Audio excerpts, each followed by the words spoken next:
नमस्कार, capital TV का खास शो 24 करंट विपक्ष बेदम देख रहे हैं आप। मैं हूं आपके साथ पूजा। संसद का सत्र तो आज खत्म हो गया और इस पूरे सत्र में विपक्ष पूरी तरह से बेदम भी नजर आया। हो हल्ला चीख चिल्लाकर विपक्षी सांसदों ने थोड़ी सी एकता दिखाने की कोशिश जरूर की, पर इस कोशिश में विपक्ष पूरी तरह से नाकाम नजर आया, क्योंकि लोकसभा के बाद आज राज्यसभा में भी पीएम मोदी ने विपक्ष पर तगड़ा प्रहार किया है। पर अब सवाल यह है कि अब आगे क्या? अब विपक्ष किस तरह की राजनीति करेगा? अगर गौर करें तो पूरा विपक्ष अपने अपने राज्यों में उलझा है। दिल्ली में ईडी के मामले में केजरीवाल की न्यायिक हिरासत को 12 जुलाई तक के लिए बढ़ा दिया गया, तो वहीं केजरीवाल ने हाईकोर्ट का दरवाजा फिर से खटखटाया है, जमानत की गुहार लगाई है। साथ ही झारखंड में जमानत पर जेल से बाहर आए हेमंत सोरेन के शपथ की तैयारी चल रही है, पर चंपई सोरेन का इस्तीफा और हेमंत सोरेन की ताजपोशी को लेकर अंदरूनी कलह की खबर भी सामने आ रही है। बंगाल में ममता दीदी परेशान है, साथ ही कांग्रेस शासित राज्यों में कांग्रेस पार्टी का हाल बुरा है। सिद्धारमैया और डीके शिव कुमार के बीच कुर्सी की लड़ाई बढ़ती जा रही है।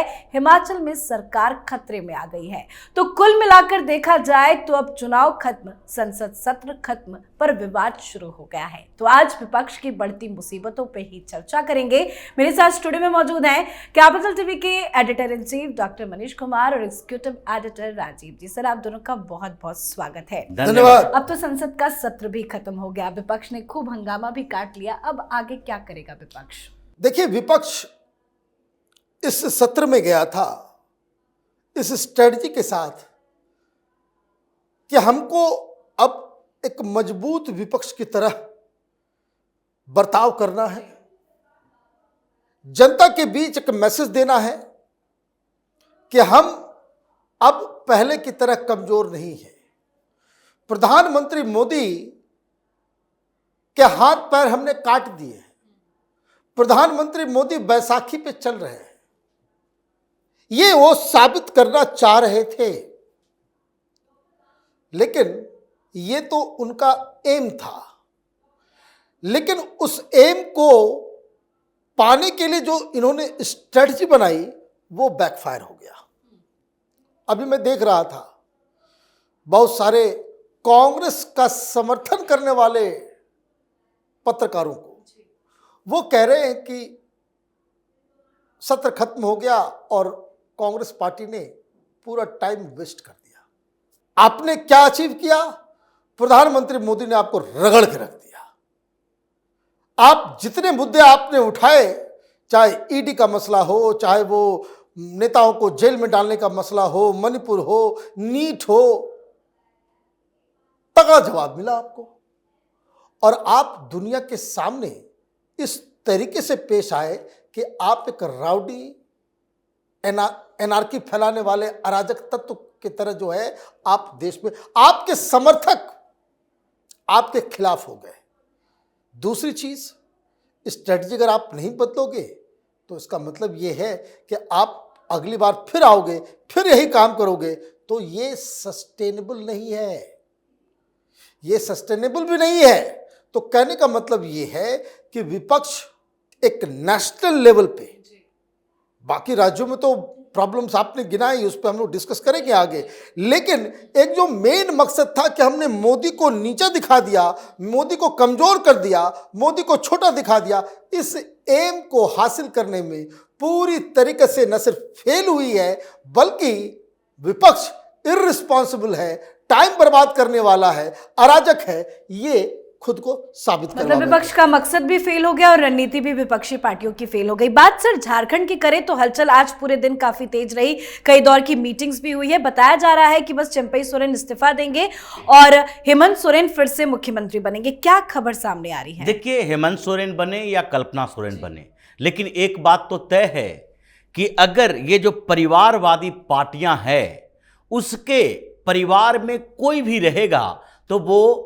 पैदा होते मुख्यमंत्री, पैदा होते पार्टी अध्यक्ष बन जाएगा। उसकी अनुपस्थिति में कुछ दिन के लिए कार्यभार दिया जाता है। कांग्रेस जब तक सोनिया गांधी रिलक्टेंट थी, राजनीति में एक्टिवली नहीं पार्टिसिपेट करेंगे, तब तक कांग्रेस की कमान दूसरे लोगों के हाथों में थी, चाहे सीताराम केसरी के हाथों में ही हो। लेकिन उसके बाद जैसे ही सोनिया गांधी आई, चारों तरफ से दरबारी लोग, चापलूस उनके इर्द गिर्द आ गए और फिर से सोनिया गांधी, फिर से वही राहुल गांधी, प्रियंका वाड्रा आ गए। वही स्थिति झारखंड में चल रही है। लेकिन इस बीच चंपई सोरेन के ऊपर दबाव है और चंपई सोरेन का भी दबाव झारखंड मुक्ति मोर्चा पर है। ये आखिरकार हेमंत सोरेन परेशान क्यों हो रहे हैं? क्यों उनको लग रहा है कि 1-1.5 महीने में इलेक्शन है तो चंपई सोरेन मुख्यमंत्री न रहे, या तो कल्पना रहे या फिर खुद रहे? ये बात उनके दिमाग में क्यों आ रही है? क्योंकि ये बगल में झारखंड के पास ही बिहार है और बिहार से ही निकलकर झारखंड बना है। वहां पर एक बार नीतीश कुमार भी ऐसा कर चुके हैं और उनको आज तक पछताना पड़ रहा है कि एक बार मुख्यमंत्री बनाया जीतन राम मांझी को, वो पूर्व मुख्यमंत्री कहलाए लेकिन एक अपनी पार्टी के साथ। और चंपई सोरेन जिस तरीके से झारखंड में अपनी लॉबिंग कर रहे थे, सरकारी योजनाओं का फायदा जिन लोगों को मिल रहा था उन्हें डायरेक्ट इंटरैक्ट कर रहे थे, इनको डर हो गया था। अभी देखिए, कुछ लोगों को नियुक्ति पत्र देना था, हेमंत सोरेन भी बाहर और चंपई सोरेन सीएम के तौर पर उस मीटिंग में इनको जाना था, लोगों को देना था। लेकिन अचानक से वो प्रोग्राम ही कैंसिल कर दिया हेमंत सोरेन ने, क्योंकि उन्हें लगा कि चंपई सोरेन जाएंगे, नियुक्ति पत्र तो वही देंगे, हम तो दे नहीं सकते। तो ऐसे में डर ये पैदा हो गया है कि चेहरा तो चंपई सोरेन का रहेगा। और ये डर जो है ये अभी भी है, इसलिए ये चाहते हैं कि चुनाव से पहले ही नेतृत्व परिवर्तन कर लो। चुनाव के बाद अगर मौका मिलेगा तो फिर हमें सीएम नहीं बनने देगा, खुद बनेगा या पार्टी तोड़ लेगा। ऐसे भी झारखंड मुक्ति मोर्चा टूटने वाली है, यह संभावना पूरी तरह से दिखाई पड़ रहा है। और तभी वहां पर जो नेतृत्व परिवर्तन के लिए ये लोग परेशान हैं, वो 2-4-10 दिनों के अंदर ये पता चलेगा। ऐसा नहीं है कि कहीं भी सीएम का बदलाव होता है तो तत्काल ही बिना स्ट्रेटजी बनाए सामने वाला जो इस्तीफा दे रहा है वो पार्टी से बाहर हो जाएगा। वो अपनी लॉबिंग करेंगे और कुछ समय का इंतजार करेंगे। चुनाव से पहले ही झारखंड मुक्ति मोर्चा टूटेगी और कांग्रेस के नेता तो भागने के लिए पहले से लेकिन कहीं ये नेतृत्व परिवर्तन चुनाव में सत्ता परिवर्तन ना करा दे। ये तो सत्ता परिवर्तन की गुंजाइश ज्यादा है। झारखंड में लोकसभा चुनाव के समय भी इन लोगों को पता चल गया कि आगे क्या होने वाला है। लेकिन हेमंत सोरेन को चुनाव जीतने से ज्यादा टेंशन इस बात के लिए है कि पार्टी ना खो दे, पार्टी बनाए रखें, और इसलिए पार्टी पर कब्जा करने के लिए नेतृत्व परिवर्तन की कोशिश कर रहे हैं। जी बिल्कुल सर, बात दिल्ली की करें तो अरविंद केजरीवाल को तो आज बड़ा झटका लग गया। न्यायिक हिरासत उनकी एक बार फिर से ईडी के मामले में बढ़ा दी गई है, लेकिन एक नई याचिका आज हाईकोर्ट में दाखिल की गई है रेगुलर बेल को लेकर। कोई राहत की कुछ उम्मीद दिख रही है क्या? देखिए, कहीं कोई राहत नजर नहीं आ रही है। कारण क्या है कि ईडी सीबीआई दोनों मिलके केजरीवाल को अपने शिकंजे में उन्होंने जकड़ लिया है। दिक्कत क्या है? घोटाला हुआ है। कोई ऐसा होता कि केस जो है, जैसे हेमंत सोरेन का केस और केजरीवाल के केस के अगर बात करें तो हेमंत सोरेन का केस बहुत वीक है। इसका तो सुप्रीम कोर्ट ने जब कह दिया कि 338 करोड़ रुपए का घोटाला साफ साफ नजर आ रहा है, और सुप्रीम कोर्ट के कहने पे ही आम आदमी पार्टी को पहली बार किसी पॉलिटिकल पार्टी को आरोपी बनाया गया है, तो केजरीवाल बचेगी कैसे? केजरीवाल के खिलाफ क्या क्या आर्गुमेंट है? वो मनीष सिसोदिया से ज्यादा बड़े अभियुक्त बनकर के कोर्ट के सामने हैं। क्यों? उनका डबल रिस्पॉन्सिबिलिटी है। एक, खुद जो वो मुख्यमंत्री के रूप में पर्सनल अख्तियार में जो उन्होंने काम किया इस घोटाले को बनाने में, उसको बाकायदा डायरेक्ट करने में, तो वो तो है ही। और दूसरा, सुप्रीम कोर्ट के आदेश से जो पार्टी बनी है, तो पार्टी अगर अभियुक्त है तो पार्टी का नेशनल कन्वीनर भी जाएगा, तो पार्टी के चीफ होने के नाते और पर्सनल इन्वॉल्वमेंट, तो ये डबल जो है डोज जो है केजरीवाल के ऊपर चल रहा है। अभी हाईकोर्ट में ये लोग गए थे, सुप्रीम कोर्ट हाईकोर्ट में वो किस लिए गए थे? वो ये कहने के लिए कि सीबीआई ने मुझे गलत तरीके से गिरफ्तार किया, और ये जो पूरा प्रोसीजर हुआ कि हमें 3 दिन तक जो है कस्टडी में भेजा गया, वो पूरा प्रोसीजर ही गलत है। क्यों प्रोसीजर गलत है? वो इसलिए कि ताकि सीबीआई की जांच और उसमें जो पूछताछ जो हुई है वो नल एंड वॉइड हो जाए। लेकिन जब वो हाईकोर्ट पहुंचे तो हाईकोर्ट ने सीधे पूछा कि भाई आपने अभी तक बेल अप्लाई किया है? कह दिया भाई 14 तारीख को हम सुनवाई करेंगे। सीबीआई ने कहा कि हमको जवाब देने का मौका दीजिए, हमें 3 सप्ताह चाहिए। तो वो 14 या 17 तारीख को सुनवाई कर, लेकिन जज साहब ने कोर्ट की तरफ से ये कह दिया कि भाई आपने बेल अप्लाई किया है सीबीआई के केस में? तो उन्होंने क्या कि हमने नहीं किया है। तो वो इशारा मिल गया जज वकील साहब को, सिंघवी साहब को, कि भाई यहाँ पे अब कोई गुजारा नहीं। जब जज ही कह रहे कि भाई बेल लो, मामला खत्म करो, ये इलीगैलिटी में मत जाओ। तो ये ईडी के केस में भी हुआ था, सीबीआई के केस में भी हुआ।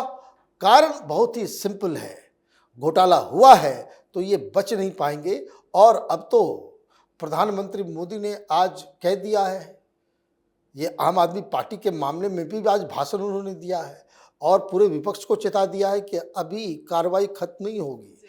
अभी तो केजरीवाल इस सिर्फ शराब घोटाले में है, पीछे पीछे सीबीआई शीश महल का घोटाला चल रहा है, उसके पीछे पीछे पन्नू से, खालिस्तानियों से पैसा लेने का मसला जो है अभी फाइल अमित शाह के पास पड़ा हुआ है, उसमें एनआईए की जांच हो सकती है। प्लस इन सब के अलावा एक बड़ा केस सामने आने वाला है कि जिसमें इन लोगों ने सबकी स्नूपिंग कराई थी, इलीगल तरीके से ये फोन रिकॉर्ड कर रहे थे। वो मसला भी बड़ा गंभीर मसला है।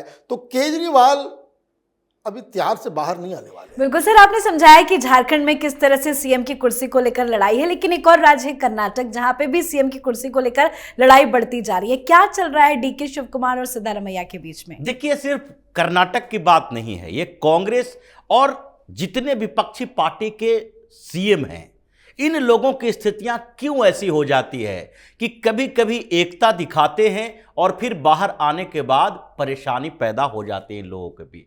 जैसे संसद की बात हो रही थी कि संसद में इन लोगों ने थोड़ी एकता दिखाने की कोशिश की, जो एक तरह से निगेटिव टारगेट है और जो मुसलमानों की रणनीति से इन लोगों ने सीखा है। निगेटिव टारगेट, एक टारगेट बनाया और ये माना कि इसका विरोध तो करेंगे लेकिन समर्थन किसका करेंगे ये पता नहीं है। अब कांग्रेस के अंदर भी यही हो रहा है, इसका विरोध तो करेंगे, समर्थन किसका करेंगे ये भी पता नहीं है। डीके शिव कुमार और सिद्धारमैया के बीच खींचतान चल रहा था और इस बीच सिद्धारमैया ने काफी कोशिश की कि डीके शिव कुमार को कमजोर करे, क्योंकि उनके खिलाफ पूरा ब्रिगेड खड़ा कर दिया और इन लोगों ने मांग की कि 2-2, 3-3 डिप्टी सीएम होना चाहिए। उनको कोशिश की गई कि पूरी की पूरी जो हार की जिम्मेदारी लोकसभा में है डीके शिव कुमार के मत्थे मढ़ दिया जाए। और इसी बीच सिद्धारमैया का एक और मामला आ गया, जो मैसूरू अर्बन डेवलपमेंट अथॉरिटी है, उसमें 4000 करोड़ रुपए का एक घोटाला सामने आया है, जिसमें सिद्धारमैया की पत्नी पार्वती सीधे इन्वॉल्व है। उनको प्लॉट दिया गया और वो प्लॉट जो दिया गया है उस पर हंगामा चल रहा है कि इंक्वायरी होनी चाहिए सीबीआई से, आप एसआईटी बना के इसकी इंक्वायरी मत करो। अब डीके शिव कुमार के पास एक और हथियार हो गया कि सिद्धारमैया बार बार एक नहीं 3-3 घोटाले में शामिल हैं, क्योंकि महर्षि Valmiki schedule tribe development corporation में भी एक 180 करोड़ का घोटाला है, उसकी भी जांच की मांग की जा रही है। तो 2-3 घोटालों के आरोप इनके ऊपर लग गए हैं और ऐसे निगेटिव पब्लिसिटी कर्नाटक में हो रहा है कि इनको अब इस्तीफा दे देना चाहिए, हमें मुख्यमंत्री बनाओ। अब इतना ज्यादा तानातानी हो गई है दोनों के बीच कि दोनों आला कमान यानी कि राहुल गांधी से बात कर रहे हैं, अगर अब फैसला नहीं लिए तो कभी भी कर्नाटक कांग्रेस में विस्फोट हो सकता है। बगल में तेलंगाना भी है, रेवंत रेड्डी 3 बार आ चुके हैं दिल्ली और फिर आज दिल्ली में आए हुए हैं, बातचीत कर रहे हैं कि भाई हमारी समस्याओं का समाधान करो। कैबिनेट एक्सपेंशन नहीं हो पा रहा है, 18 मंत्री चाहिए, अभी 11 ही बना पा रहे हैं।